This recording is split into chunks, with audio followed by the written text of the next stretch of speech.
Hello, and welcome to What We've Learned. Series 3. Shane and Steve again, here with our pioneers, our leaders in this series. And Shane, hello to you. Hi, Steve. Who have we got this week, Shane? Tell us about this week's guest. Oh, well, we're a real treat this week.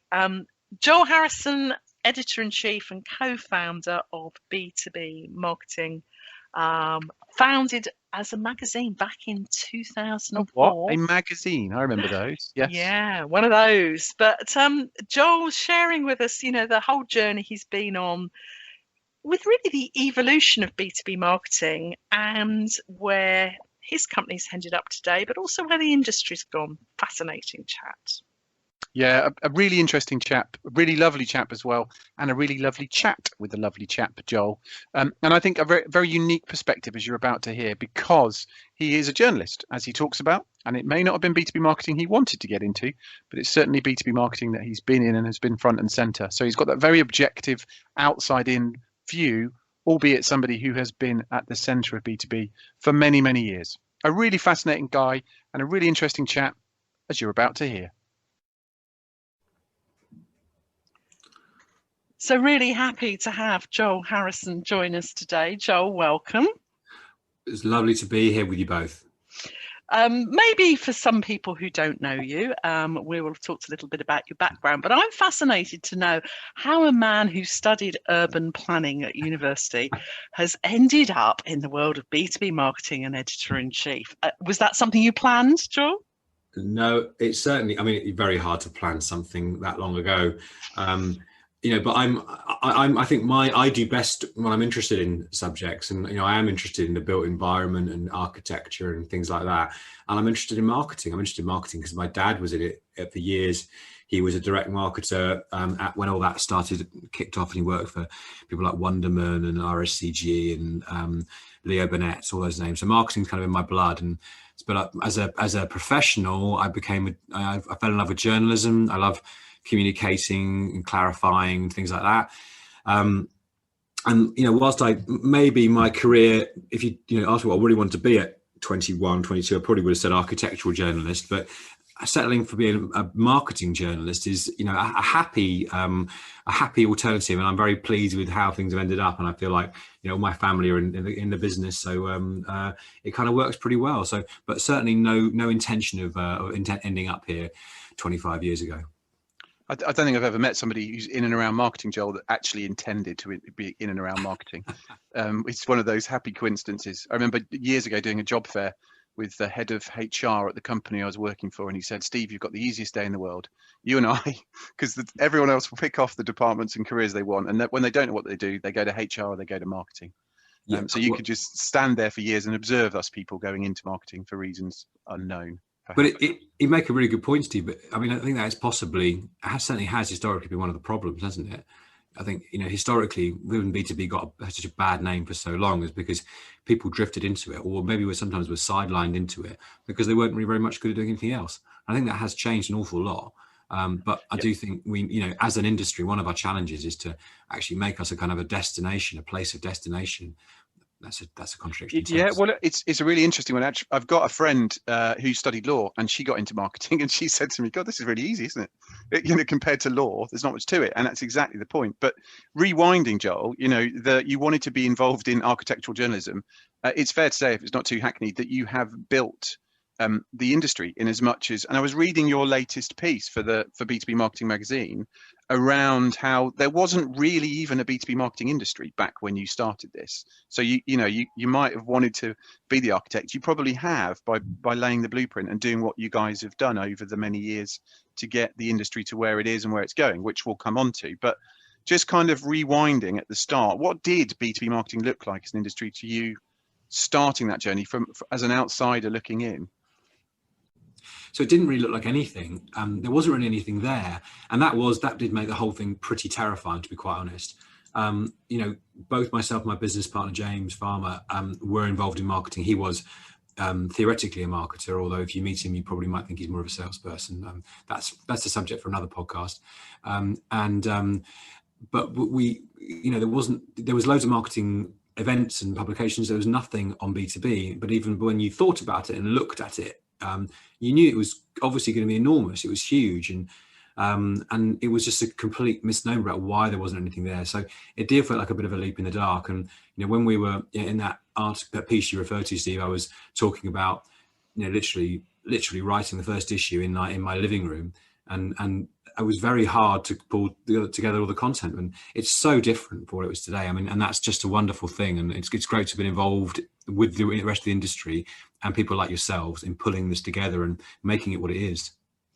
It's interesting, that point you make about, how quickly and how fast we've come. And I think there's a couple of points I want to pick up on, Joel, because I think, I am slightly ahead of the curve. I was in B2B marketing before it was called that. It was scarily known as industrial marketing, which is in itself really worrying.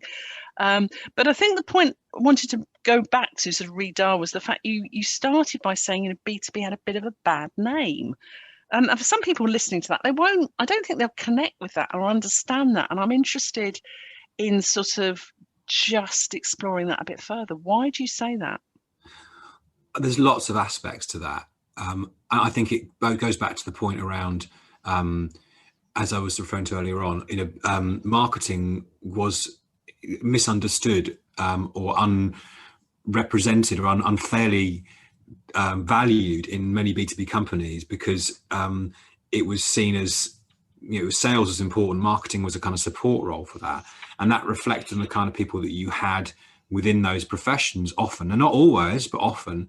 And you had many examples of people going into it from other areas, and sometimes you get some great people get in there by accident, but sometimes you had some people who frankly weren't good enough, and that that reflected on, so it was a kind of a mutually reinforcing circle around the quality of people in B2B, and they didn't have the confidence or the ability to see outside themselves and see what they could and should be delivering. And then right on the other side of the spectrum, on this kind of supply side, there certainly wasn't any of the huge MarTech world we have. And actually one of the things which has been driven B2B onwards, I would contend, in the last 10 years is the explosion in MarTech, and the company, and some of those vendors are brilliant at marketing and they drive the industry onwards. But you had the kind of data companies, and then you had agencies. There were very few agencies who said that we'd be B2B. When we did our first agencies league table, I scrambled around to find 10, and now there's we have 100 in our league table we just published. We know there's many more than that. They just don't choose to give us the figures. And on the data side of things, I remember once someone saying to me, someone I knew in my previous role, which was a marketing editorship, saying the problem with B2B, I told him what I was doing, and he was like, very skeptical look. He said, the problem with B2B, Joel, is the data is just terrible. And he was, of course he was right, and that's still the case, although it's so much better than what it was, Shane. I know that you'll know this, you both know this, but that was because people move jobs and companies and roles so fast, so often, compared to how when people move houses. So just being able to address the addressable market was so much harder to reach, and so it just led to this world that was just not as sophisticated, as developed, as understood, and as effective as the consumer.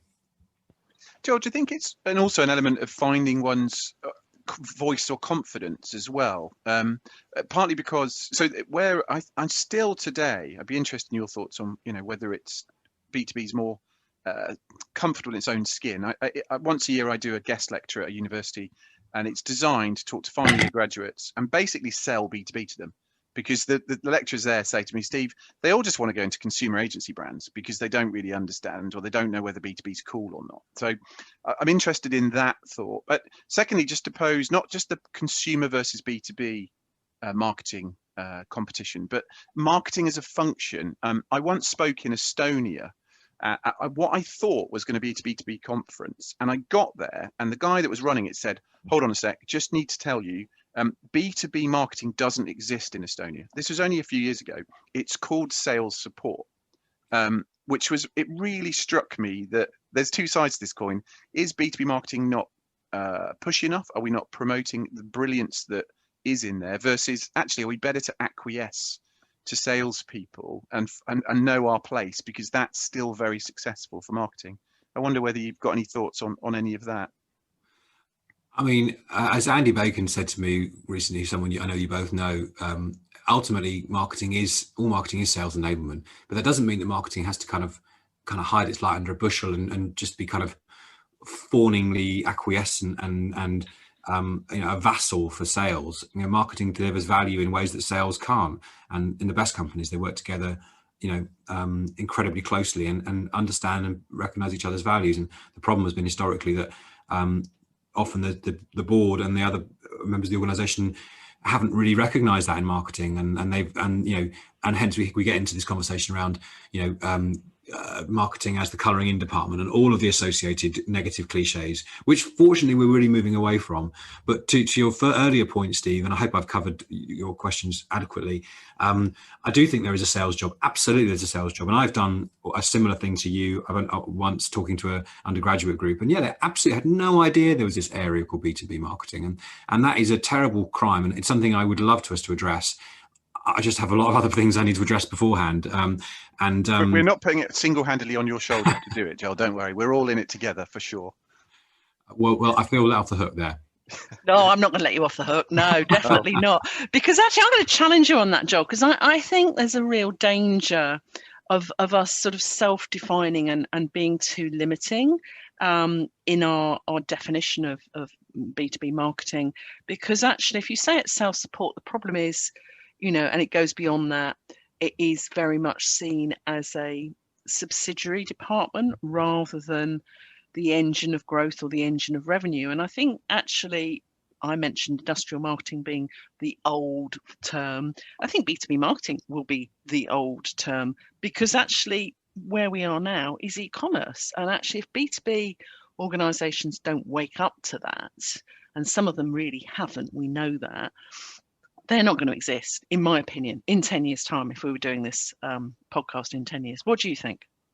Well, just to clarify what I said earlier on, I don't disagree with you there, Shane. So, I mean, you could ultimately say all marketing is enabling sales. That's not necessarily the same as sales support. It's enabling a journey. It's enabling a customer journey towards a sale.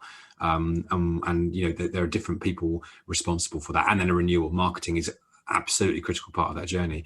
But I do think, but it is absolutely much more than that. And I think one of the positive things, there have been tremendous negative things, obviously, to come out of the pandemic, but it has driven transformation in B2B as never before. There has been some key transformational moments in B2B, but this last year has been a fundamental one. And so many of our members are saying to us, it's given us the opportunity to act, behave, and demonstrate our potential and our ability as change agents in a business as never before, and to reveal the future and to guide our businesses in the way that they should be evolving, changing, show them what's possible, open the doors and shine a light on things.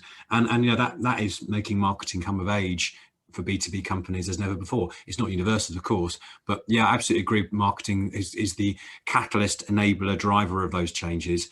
I mean, I think possibly I might slightly balk at the position that marketing won't exist in 10 years' time. It might be called something else. I don't know. It's been around for God knows how long in the past. I still think that people who call themselves marketers, but I like to think there'd be, if they continue on the trajectory they've had in the last year, they'll be a lot more valued, recognised, and have higher status than they've done in the past. The value is the key word, isn't it? And again, without being too introspective, the problem with marketing at the big table often is it's not proving itself to be accountable. Compare it to a sales director where, they live or breathe by the numbers. Marketing's been a bit woolly, perhaps. And I just wonder, just from what you've said, Joel, and you mentioned the expansion, the rapid growth of MarTech, so technology coming to this space, whether that's actually helped or hindered that balance of being creative but being accountable, that this technology enables a marketeer to do more in a more sophisticated way and perhaps to be able to analyze and report. But on the flip side, does it take some of the pure play marketing and the human edge out of it? Or is it, it's good, the more tech, the better, versus no, hold on, we're running too technology first, marketing second with all of this expansion? I think you make a really good point there, Steve, and ask a really good question. I'm going to risk a Star Wars analogy here. It's like, as Tom Stein at Stein IS talks about the kind of, I think in 2008, we all went a bit, it went marketing automation. 2006 till 2008, marketing automation arrived at the same time as the credit crunch, and everyone went, oh my goodness me, we ought to start getting accountable, hadn't we? And started fundamentally changing in so many instances, and certainly the bleeding edge companies, what they were doing, how they were doing it, and there was a profound shift at that point. And I know some senior marketers lost their jobs at that point because they weren't able to respond to a new set of priorities. So previously it was all kind of creative director living. It was a Mad Men era. It was all about the agency creative directors' insight and whims and perspectives, and then it went very accountable. And now what's happened more recently is we've kind of there's been a balance. It's an acknowledgement of the need for both accountability, measurability, and creativity. I think as digital has matured, and as the industry and the tools have matured as well, and it's a little bit, to begin the Star Wars analogy, it's like finding a balance in the Force. It has to be both of those things. It can't be either one of those things separately, otherwise it won't work. And I think Tom Stein calls it, has called it postmodern marketing, which I quite like, because I never liked most modern marketing, by the way. But whether you call it that or something else, I don't mind. But it has to be both of those things. And I think that the more we accept that and embrace it, the better we'll be as an industry. I think that's really interesting, that sort of lens of, you can always justify things looking back over it and call it what you like. But I think also the other thing you bring to the table, Joel, which is pretty unique, is that as a founder of a business that started as a magazine, not only have you been observing and commentating, as you've just ably demonstrated, on an industry and seen all those changes, but you, as a co-owner of a business, have been living through and making the changes in your own business as well. And I think, presumably one feeds off the other. But the question I have to you is that, looking back over your last year, what have been, for the business itself rather than for the industry, what have been your biggest learnings? Wow. Lots of the business has learned an awful lot. We've learned about digital events. We've learned about I think everyone's gone on a quantum leap in terms of the role of, we've had these digital technologies around for a while. Zoom is newish, but it's not that new. It's been around for a while. All of a sudden, there's so much that you can do digitally. And that's been really exciting. We've launched a whole new product and platform, which maybe I'll just pause that for a moment. But I think on a personal level, I've learned that there are many more hours in the day which I can work than I didn't realize that I could work in. I've never worked as hard as I have, and certainly the last 3 or 4 months. I think also as a business and personally, again, I think we felt transformations before. I don't think I've ever felt one quite as acute and as immediate as this. But at the same time, I felt like it's been quite rewarding. I felt like an opportunity to really seize the initiative and drive forward with some help from some great people in the industry, and you're both of yourselves included in this. But I think the core transformation that we've undertaken is to reinvest back in the kind of the core of the business, which is membership, to make some difficult decisions, like the deciding to end the magazine after 17 years, and to invest in this new community called Propolis, and which we see as being the future of B2B, because of the intimacy and the immediacy and the collaborative potential that it enables, which you couldn't deliver through old-fashioned media and offline channels. It's interesting you say difficult decision on the print. I mean, it feels very much the logical decision, Joel, but I get it as a purist, and sitting in my office at home right now, staring out at hundreds of books back at me. I as a digital native in B2B marketing, I still cannot get over the printed word. I love it, but you've evolved throughout the journey of Silver Bullet, which is the publisher of B2B Marketing. It's the logical extension. And come on to Propolis, but I don't want to leave you hanging as the only Star Wars analogy. It feels like a hyperdrive, Joel, right? That this technology has just zoomed us into the future at such a pace. And I work with a pharmaceutical company who are a B2B brand, and they said last year transformed us digitally over a decade. 6 to 9 months got us 10 years down the line. So rather than that difficult decision, it feels like absolutely the right decision to move to Propolis. And I'll ask you to perhaps explain a bit about Propolis, but also whether the journey that you're going on with that was as a result of the last year in the pandemic, or as I suspect, it just feels like it was the natural evolution for where the industry's going, not a reaction to COVID and pandemic. Is that fair? Yes, I think it is fair. And there's lots of aspects to that which you could go in different directions. One of the points I wanted just to come in on, though, is that there's a kind of recurring theme of events and content in B2B. Different people do it at different times. We've definitely done it, sporadically, and other organizations done it. Is what would you do if you weren't afraid? And it's the idea that B2B people are reluctant to make bold decisions because they're scared of the implications of it. And we had this situation last year where we were afraid. I mean, not so much, certainly February last year, I was terrified personally about, bearing in mind this is largely based on events, or a lot of our income was coming from events, put it that way.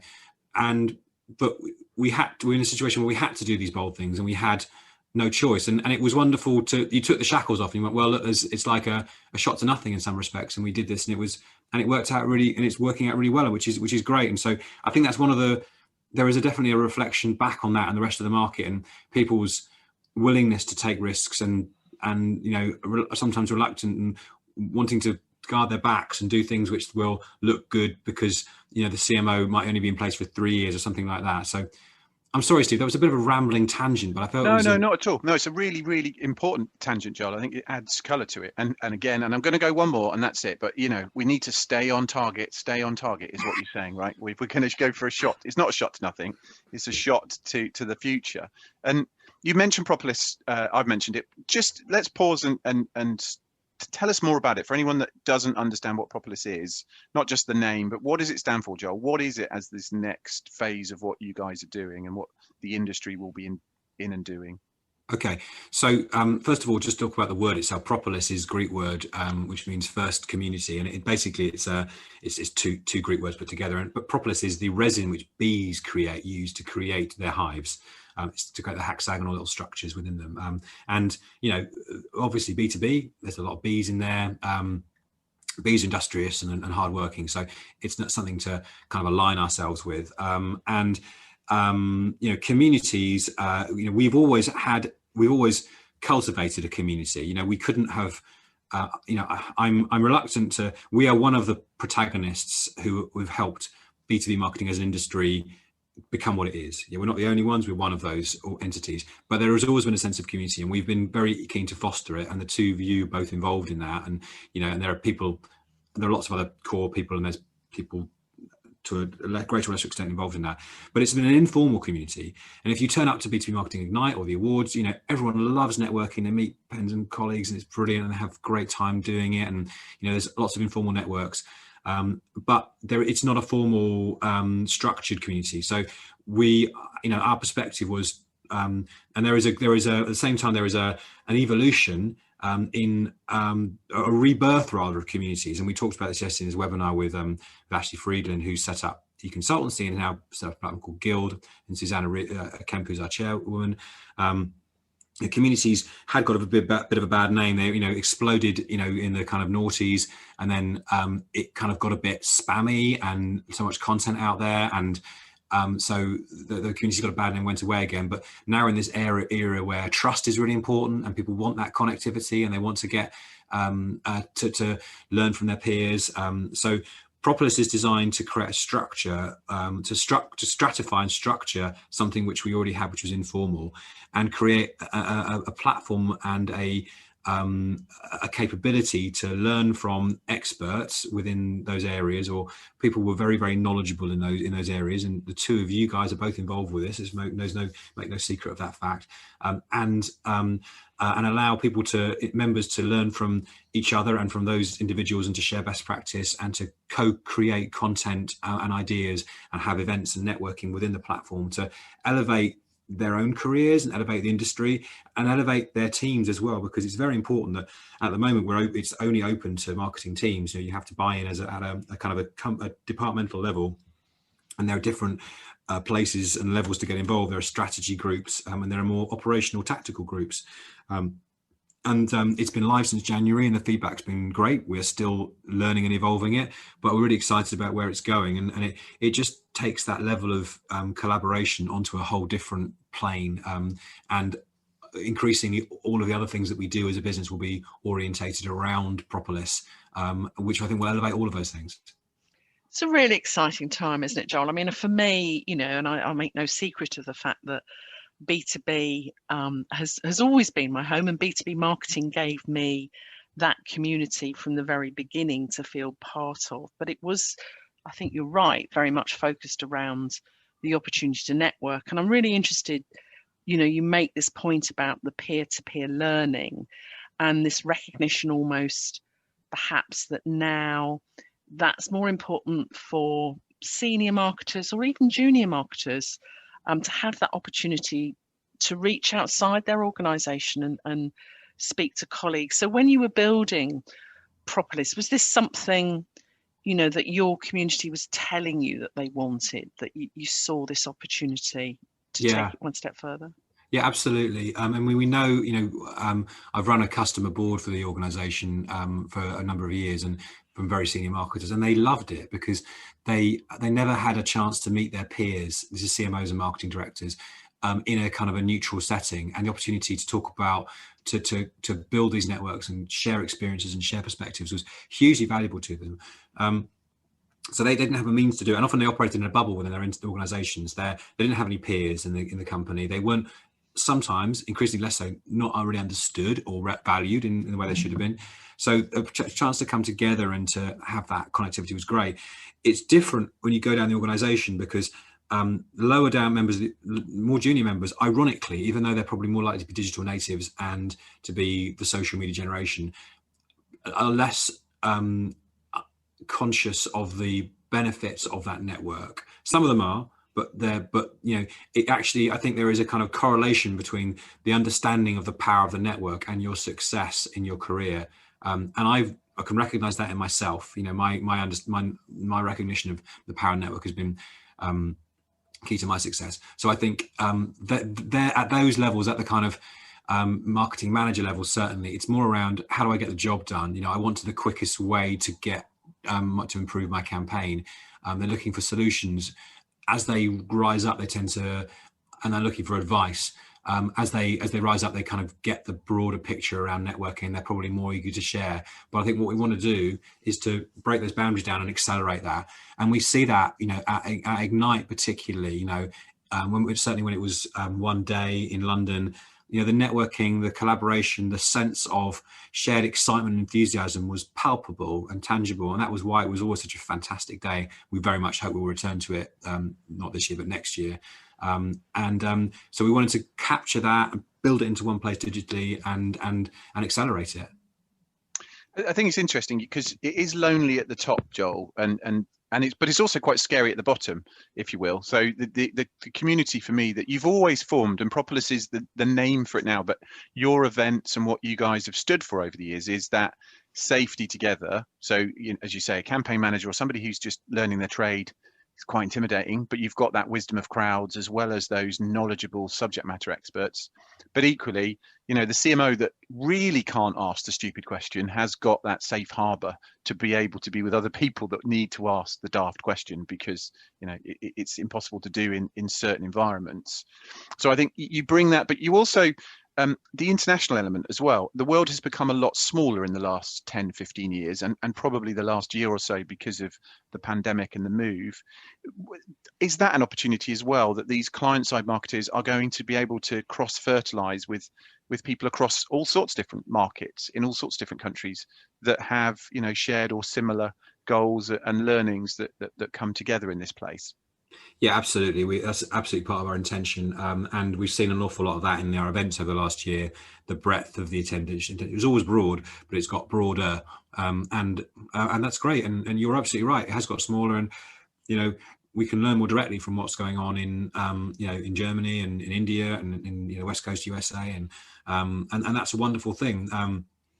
But I think initial development of Propolis is within the UK market, but we're rapidly expanding out of that, and we've got lots of clients in the US already. So watch this space. We hope it'll be a global community in next to no time.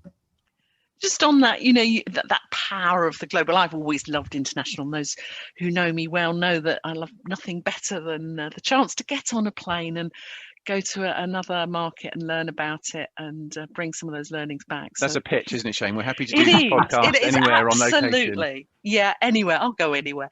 But I've been doing it via Zoom like everybody else. And for you, Joel, and I think that moderating some of your events, what struck me, and you mentioned Ignite, going back to being a live face-to-face. But for me, there's been real joys in moderating digital conferences like Get Stacked and like Ignite, really successful, big, buzzy events online where you get all these fantastic questions coming in the chat that you never get in a when you're in a room. You get a different sort of buzz. So how do you see the future of events? Because you're very well placed to give us a view of what's it going to be like. Is it going to be hybrid?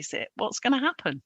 I think it will be hybrid, but hybrid is such a broad term. It's like saying it's as broad as the word event is, and you can scale it up or scale it down to whatever extent you desire and wish, and people have the appetite for. I think people are itching to get back into physical events. I think there is a lot of digital event fatigue going on out there. That's not to say there's not great events going on, but there's a lot of digital events happening. So I think that it will be hybrid. I think that events will there will be a blurring of boundaries though, events, and we're talking about this very, very seriously within our business. They're less a moment in time, more an extended opportunity for both content consumption and engagement. So they kind of spread out and become more always on rather than just that brief kind of flashpoint. And that's great, but it does create problems for the organisers and knowing how to balance all the different products that you deliver and do. But yeah, I think that there's a tremendous power in the value that you get from being somewhere physically, and the serendipity also that you get by turning up somewhere and maybe not necessarily knowing what you're going to hear, versus having an archive of stuff you can dip into and a network of people that you can leverage based on the back of that. Excuse me a second. Sorry. No, not at all. That archive, I think, is a really valuable part from my experience so far with Propolis. But again, you've got such a rich back catalogue of valuable content in B2B.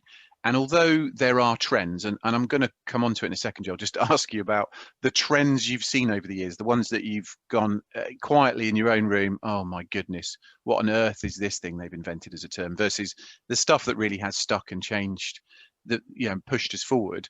A lot of the day-to-day for marketers, it strikes me, again, if we're the three of us trying to sit in the shoes of a client-side marketing exec who's just trying to get the campaign out the door, somebody somewhere has probably already encountered this problem and has written or thought about it from a best practice point of view, and you will be the repository for it.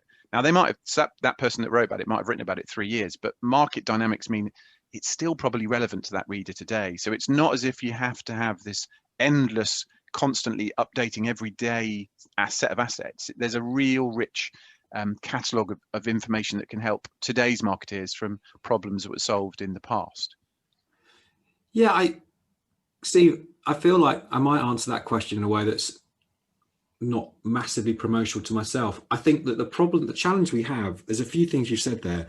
The challenge that we have, I was always, certainly when we were running a magazine, I always wanted to almost kind of be creating a reference library, which actually was ridiculous because people never hang on to magazines long enough to make that work. But I wanted to have one or two articles on subject per year that was definitive. The problem is you can never be definitive about stuff, and I'm increasingly learning that. And when you and I did a webinar recently where we were on talking about growth marketing and performance marketing, and no one's nailed those terms. Everyone uses those terms to define in whatever way is most helpful for them at the time.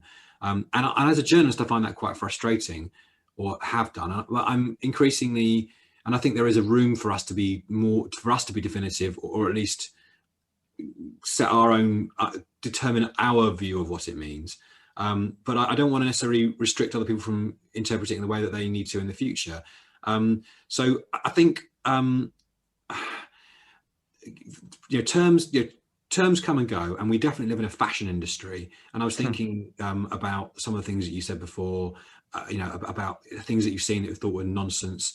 I mentioned modern marketing earlier. I've always hated modern marketing because it is just so nebulous. No one really knows what it means, and it is so mutually reinterpreted for different people, different times. I remember disruption came along. Everyone was talking about disruption about 5 years ago, which I kind of hated, and it was a very consumer driven thing. And again, that's some of the things that comes up. You get terms, fashion trends driven by consumer marketing, which don't necessarily apply in B2B.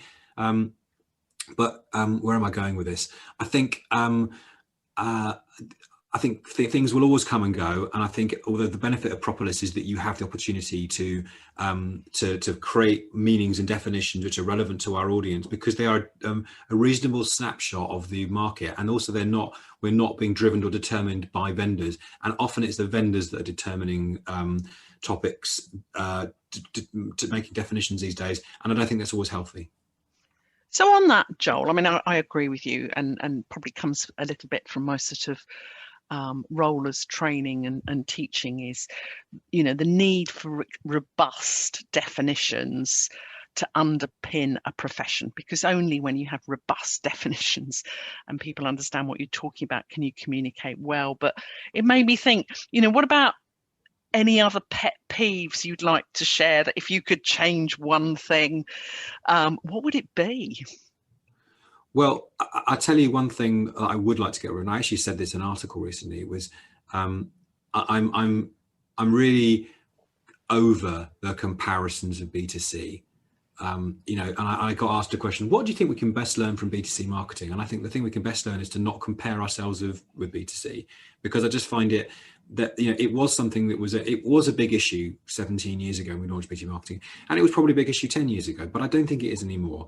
I think we live in an industry which is robust, resilient, creative, dynamic, exciting, vibrant, all of those things, and so many more. And I think I just to sit in this place where we're comparing, and you are comparing apples with pears, and it's not appropriate, helpful, or necessary. So let's celebrate what's great about B2B marketing and think about how we can improve it, rather than thinking about what they do over there, which is great. They do great stuff over there, and it's relevant what they do, but it's not relevant, and it's not a meaningful comparison. So that's the most significant thing I'd like to kind of formally, as industry, just get rid of now, once and forever.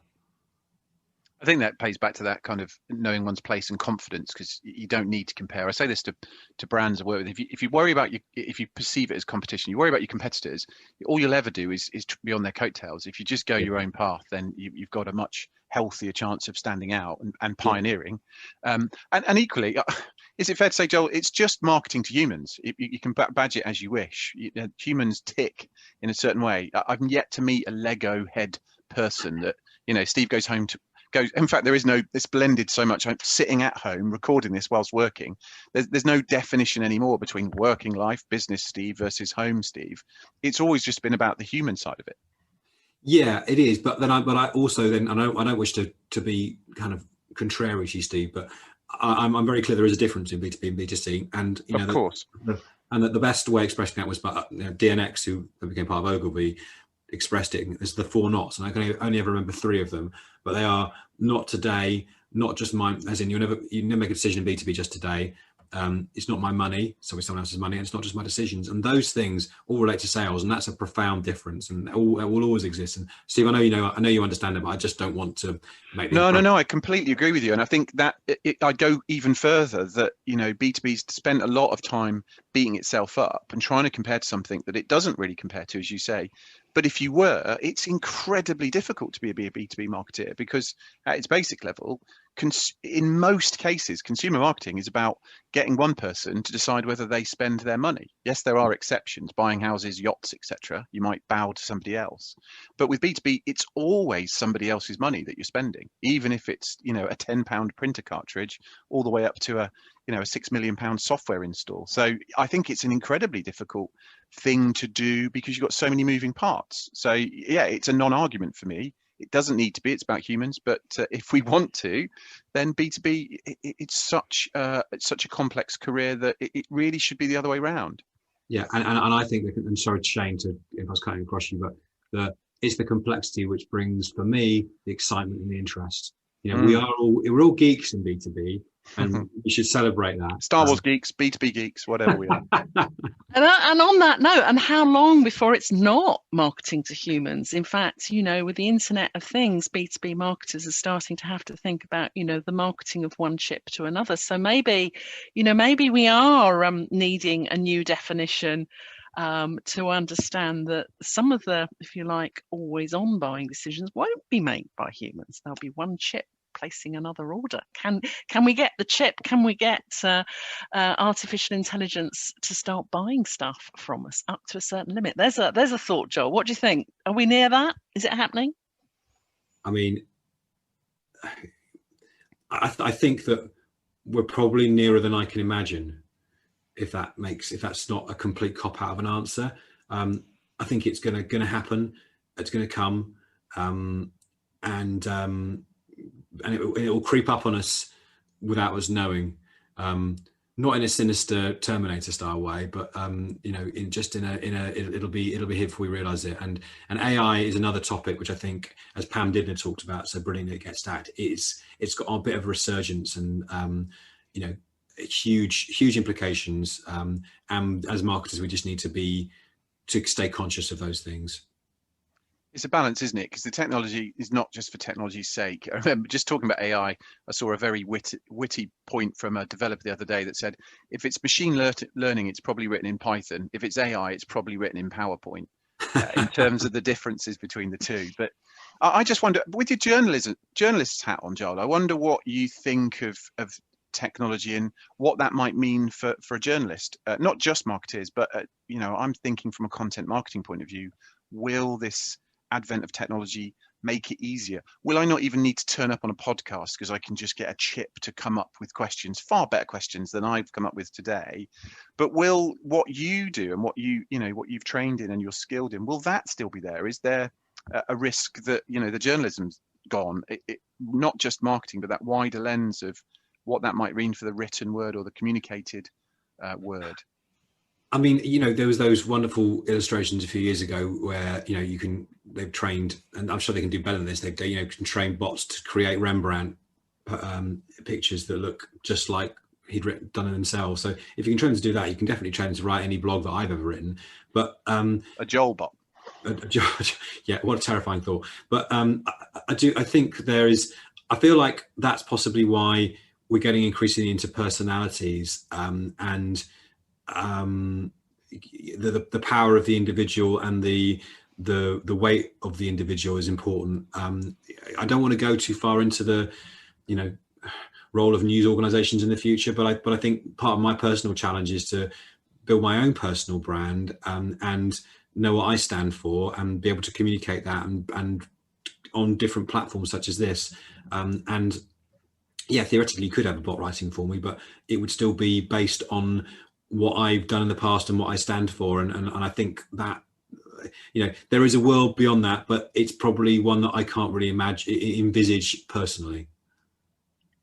It's interesting that sort of reflecting on that sort of impact as to whether that, back to what we were talking about before, community becomes even more important, that ability of humans, you know, personally to know maybe the maximum, know being an interesting word, of 100 people that you can sort of retain more than just their, you know, name, but feel that you know them enough, and that once you go beyond that, you're really into numbers that actually we can't deal with as humans in any sort of meaningful way. So I think it's really interesting when the two things come together, that, you know, you're there, Joel, you're delivering it with Propolis, which is fascinating. Technology to enable Propolis, and then the humans, if you like, to being the best of sharing our experiences as wisdom. So I'm really excited about what's coming next.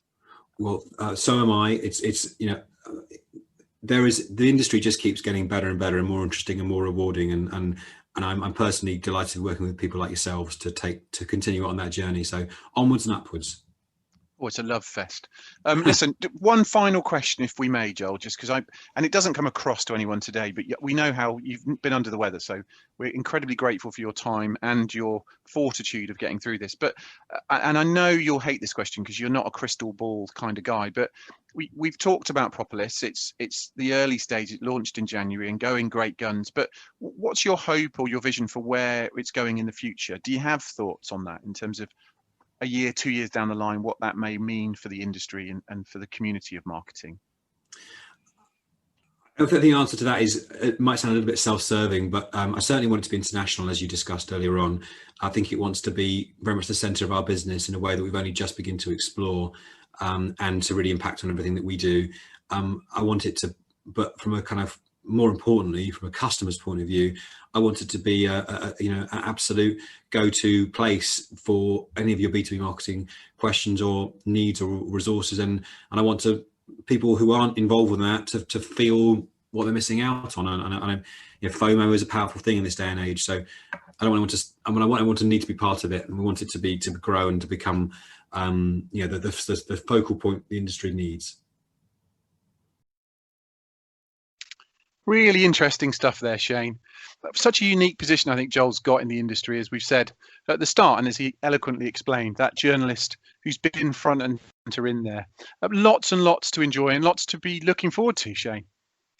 Lots to be looking forward to, and also I think it's often one of those chats where it makes you reflect, and it's quite scary to reflect that actually I've worked in B2B marketing since 1982, so even slightly longer than Joel. But years old, Shane.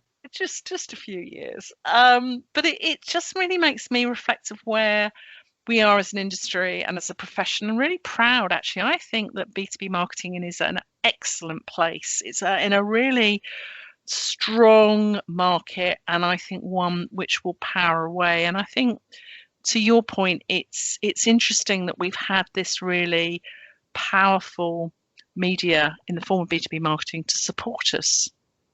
Yeah, absolutely. I think now he's not on the call, it's easier to say because he's the kind of character that won't take the credit well. But Joel and his business partner James deserve an awful lot of credit for what they've done with the organisation B2B Marketing, but also the industry. And certainly in the last few years, as they've gone from a UK organisation to be much more global. So the ability for us as B2B marketers to connect with like-minded or not so like-minded in a healthy way marketers out there in all sorts of different companies and countries is a really positive thing. Of course, digital helps that, the ability to build online communities, but you need somebody who recognises this is a global space rather than just being myopic and UK only. And I think that's one of the things I'm most excited about for the future, is that there's no doubt about it, the UK is firmly at the forefront of lots of what is happening that is good in B2B marketing, lots of innovation, amazing creativity, which B2B marketing do a fantastic job of celebrating through their awards and their programs of events and conferences. And it's just, I think, really interesting, those learnings that both you and I see across the globe, because we're both fortunate enough to work internationally, that the UK is such a powerhouse. Yeah, indeed. I don't think it's always recognised until you get outside of that country to realise quite how influential it has been and will be. That said, Shane, I think you can always learn. That's the other beauty of it being a more globalised space. You can learn from others in entirely different markets or close to you. And of course, we mustn't forget B2C and B2B. And as we talked about, maybe B2B came from a slightly different starting point, but certainly there's an awful lot of similarities now, that we are dealing with humans after all, and that's a really important point when it comes to trying to benchmark and to be inspired by others out there. Yeah, wise words, I think, there to finish on, Steve. It's all about the people, and we're very lucky that that is the case, and that humanisation is something that's increasingly recognised, and we're not, thank goodness, in the bad old days of industrial marketing anymore. No, I dread to think that sounds like a terrible place to be. So we're in a much healthier place. So a big thank you to Joel, an enormous thank you to Shane, as ever. Thank you, Shane. Thank you, Joel. And indeed, thank you to you to listening in. I hope you found this episode enjoyable. As ever, you'll find all of our episodes on places like Spotify and Apple Music. You can get in touch via wwlpodcast.co.uk That will direct you to our LinkedIn home, where you'll see the chat for all of the different episodes that we've hosted over the many, many months we've been running this, and indeed where you can find future episodes as well. So thanks, and we'll speak to you soon.